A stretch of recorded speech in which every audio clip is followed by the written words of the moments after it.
Welcome back to another episode of Don't Waste the Chaos. Recently, I posted on TikTok about how I'm personally using HR and recruitment. And let me just say, the internet had some thoughts and a lot of them were not kind. Let me give you a quick rundown of what happened. Long story short, I was interviewing a candidate and I had already had like this gut level feeling like she was kind of pushy in our interactions. She didn't really want to interview with me. She wanted to interview with the executive director of this organization. She was overly pushy with a member on my staff. She was wanting to test out technology in advance. And it was feeling like yellow flags, not red flags to me. She was well qualified in a number of the different minimum qualifications. And so I was like, okay, I want to give this person a fair shake, even though her personality is kind of rubbing me because, like I'm not inviting her to my Thanksgiving table. I'm inviting her into this job. And so I went ahead and had the interview. During the interview, there were some things that came to light that I was like, okay, she's not the perfect fit for this role. So I was planning on declining her. When I'm conducting interviews, here's what I do. I personally review resumes. Of course, LinkedIn, I post them on LinkedIn. LinkedIn will tell me if they meet minimum qualifications. Then I will review a resume. So AI is already being utilized. A lot of people don't think of it like that, but that is AI. So AI has already been utilized in the process. I review the resume. If I review the resume and I feel like it is a fit, then I send a questionnaire. The questionnaire comes back. I personally review the questionnaire.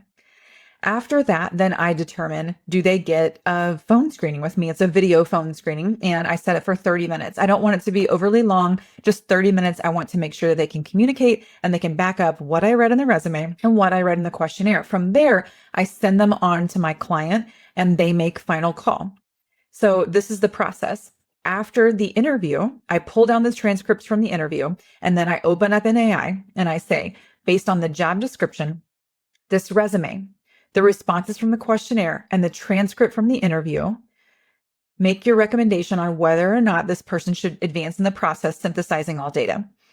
And it's an excellent tool.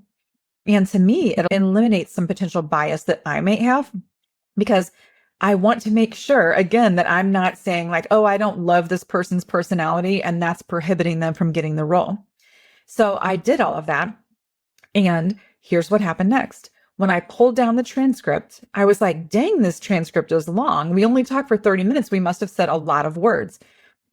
I did what I always do. I throw those documents into AI, and AI came back and said, red flag judgment call wouldn't advance the person in the process. Now, it said a ton of different things about skills and qualifications and blah, blah, blah, but it said judgment call. And I was like, where's the judgment call coming from? And it was like, based on reviewing the transcription. So here's what happened.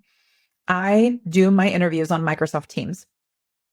I hit leave. That's what I always do. I just leave. I don't hit the little arrow next to leave and then end meeting for all. I just leave because usually the other person leaves as well. I don't ever tell the person, hey, when you're leaving the meeting, make sure that you're ending the meeting.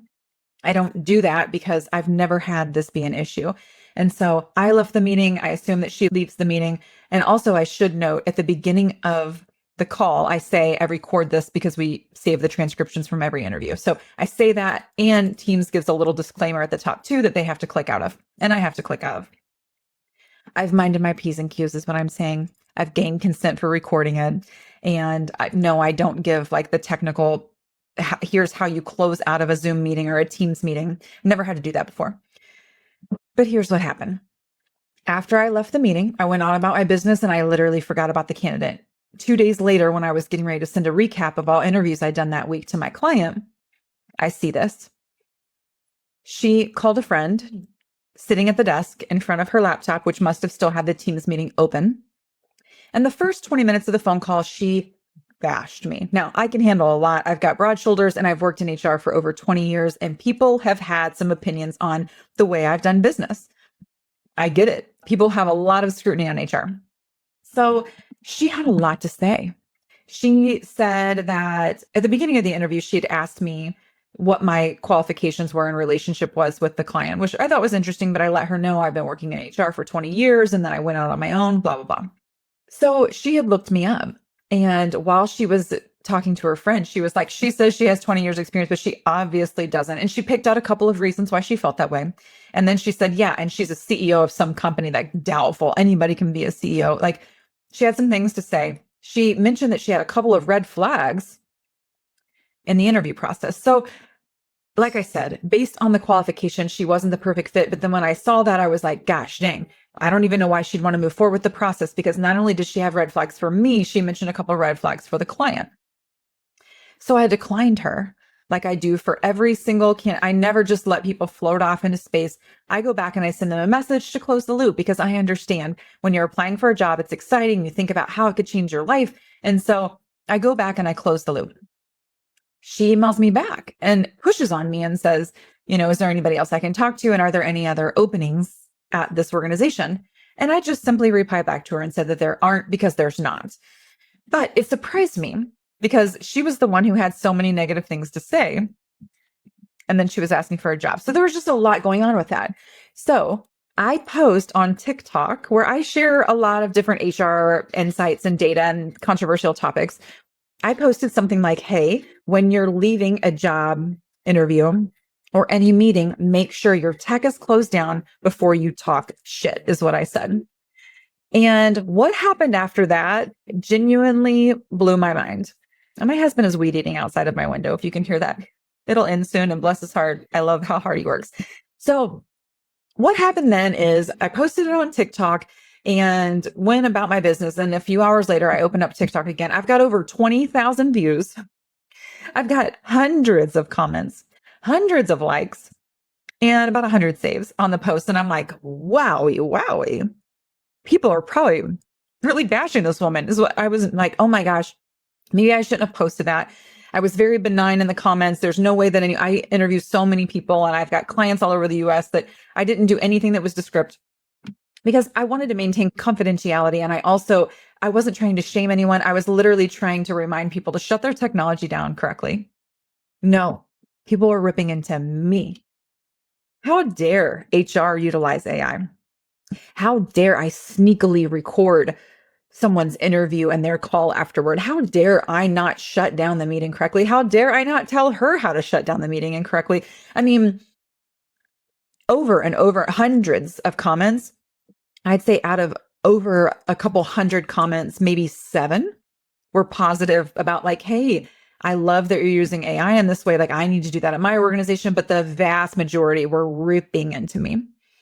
And I just thought, wow, I struck a chord there. We've been talking about getting into more storytelling in my organization. And it just got me thinking, maybe the real reason why my post stirred such a strong response is because HR is really touching on some of the most controversial topics in business right now. And today we're going to dive into one of the most hot button topics. And I know I'm going to attract some attention on this, but it's my hot take to have. It's my opinion. I'm going to talk about diversity, equity, and inclusion. And I'm going to share exactly why we are removing formal DEI programs and why we should, but we can still be deeply committed to building workplaces that are inclusive, compliant, and rooted in respect. I know there's going to be opinions on this. I read HR journals every day that I disagree with.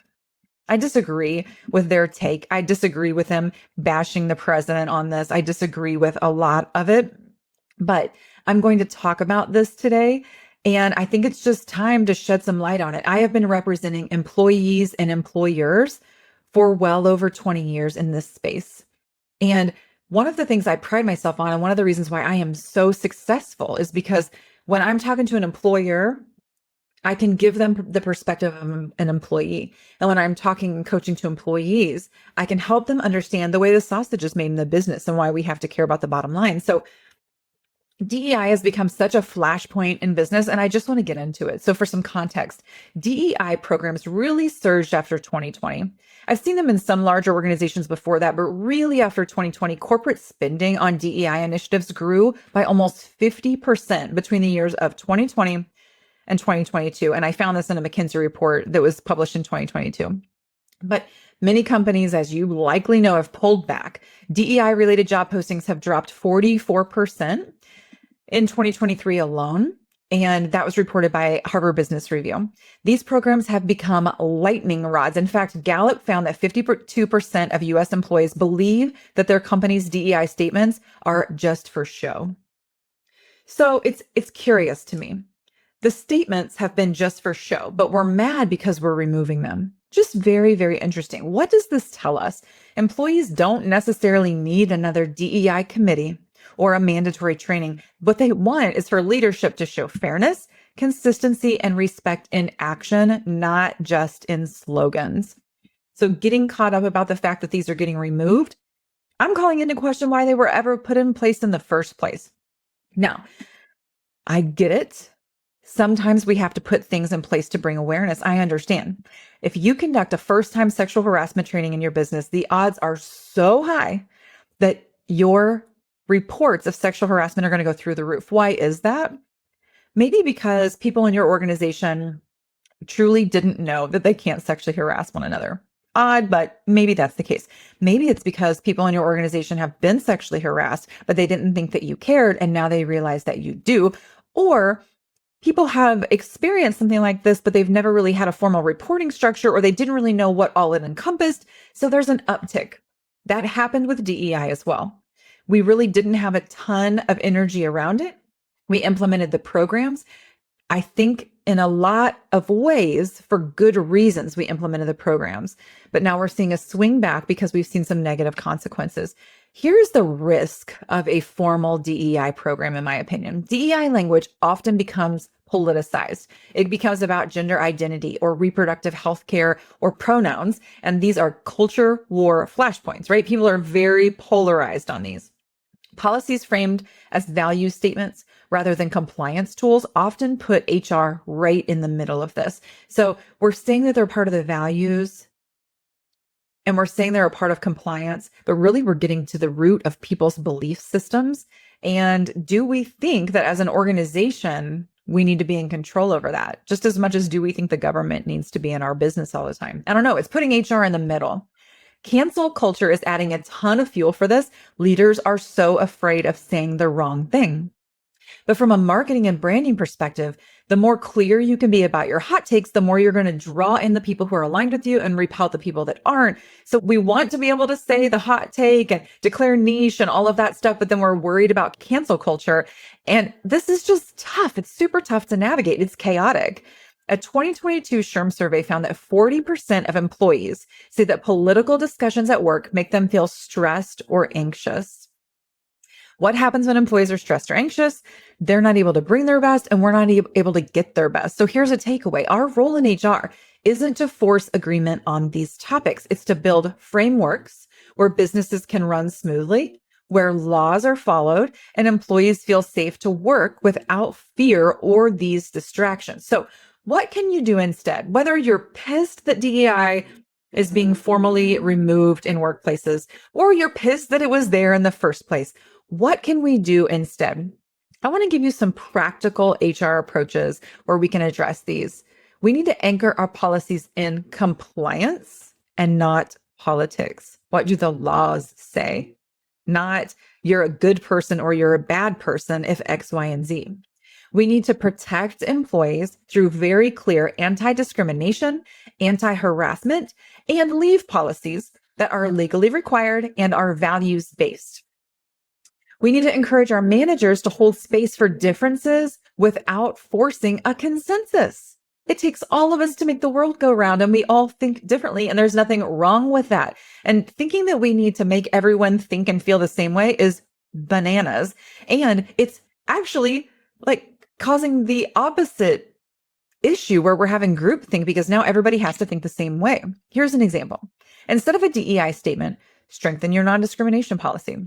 That's inclusive, legally sound, and politically neutral. Also, instead of mandatory DEI training, maybe invest in leadership development around empathy and communication. I read this LinkedIn Workforce Learning Report in 2023, and it shows that these are the top leadership skills that employees expect. Employees want empathy and clear communication from their leaders.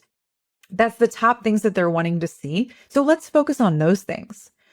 Let's talk a little bit about cancel culture in HR. I want to acknowledge the reality here. Social media magnifies mistakes. And like the example of my TikTok post, people took that as me admitting that I was doing something shady. Like I intentionally wanted that woman to leave her Teams meeting open talk some mad smack about me so I could hear it. That's none of my business. I don't want to know. I am aware that people have opinions on me personally, on HR people, on female leaders, on female executives, like all of this stuff, right? I'm aware that people have opinions. I don't really want to hear your opinions about my personal stuff. If I'm not acting unethical or immoral, you can keep it to yourself. That's how I feel. But social media magnifies mistakes. I saw an MIT Sloan research study from 2022. It found that cancel culture creates reputational shocks that ripple into business performance. And I fully believe that. HR's job is not to police every opinion, but to ensure the workforce and workplace conduct, the way that we set our environment, and then workforce conduct aligns with professional expectations. That's it. We don't all have to agree. It just needs to align with our professional expectations. Here's a tip for you. Companies should establish clear communication guidelines like respectful dialogue, no personal attacks, professional tone in workplace forums. Those are the things that we need to be focusing on as a company. You can't stop cancel culture outside of the office, but you can build a culture inside of your company where employees don't feel fear being canceled for doing their jobs.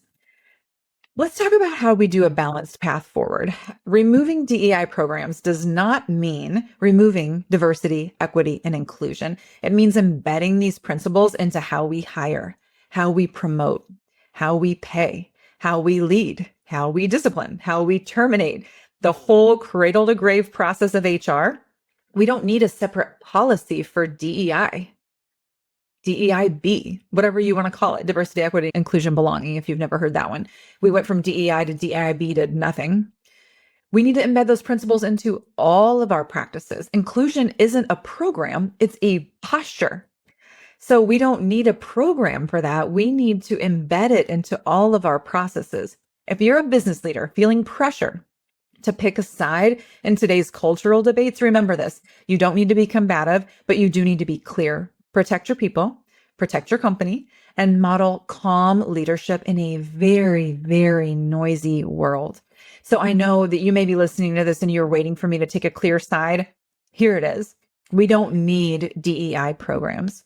And if you're listening to this and you're like, easy for her to say because she's a middle-aged white woman and privilege and all of this stuff, like, okay, you're entitled to your own opinion. If you sat down with me and knew my heart as a person and took the time to understand me and you weren't discriminating against me, you would understand why I feel this way. It's not because I don't value diversity, equity, inclusion, and belonging in the workplace. It's because we swung too far in one direction. We need to not have that be a separate policy, not a separate department. When I was working for a 20,000 person organization and we had that separate, why was that not integrated into human resources? Why was that not integrated into the Title IX office? Like, I don't understand why they have to be separate. In my personal opinion, they need to be together. I've been doing this for 20 years. That's my personal, professional opinion. But you might think differently. And you know what? That's okay. It's going to be based on your experience, your education, your background. And I respect you for that. But I respectfully disagree. And that should be something that's welcomed, because if we both bring our full passionate selves to the workplace, we're going to get the best work product possible. And isn't that what we all want? HR doesn't need to be political to be effective. We just don't have to be. When I've heard people say silence is violence and things like that, I'm just not well versed enough to talk about every single thing, so I'm not going to. From an HR perspective, we need to be compliant, consistent, and compassionate. That is what I'm committed to doing. And I'm not really committed to doing anything outside of that. I want to be compliant. I want to follow the HR laws in my state and federally. I want to be consistent, and I want to be compassionate. I want to let people be people. This is the exact work that we do inside of my program, HR in a Box. So if you want to come alongside, I would love to support you in that way. We help small businesses build HR foundations that are inclusive, protective, and simple. No drama, no politics, just clarity. You can learn more in the show notes if you want to hear about that. And also, if you want to sign up for weekly insights like this, make sure you've subscribed to our weekly newsletter. It's like the HR Easy button in your inbox. I pulled research today from McKinsey, from HBR, from Gallup, from SHRM, from LinkedIn, and MIT. So if you're questioning anything that I've spit out as far as the data goes, it's all captured. I promise you, I pulled up reports because I do try to stay away from my personal opinion as much as possible. But I can assure you, as an HR pro who's been working with a lot of people in a lot of industries and a lot of different organizations with a lot of different profit margins, I do have my own opinions. But what I know is it's not necessarily relevant in the workplace. I want to be compliant, consistent, and compassionate. Listen, I know that leading people or navigating things like this can feel like chaos, but this work is worth it. So don't waste the chaos. Embrace it. Until next time.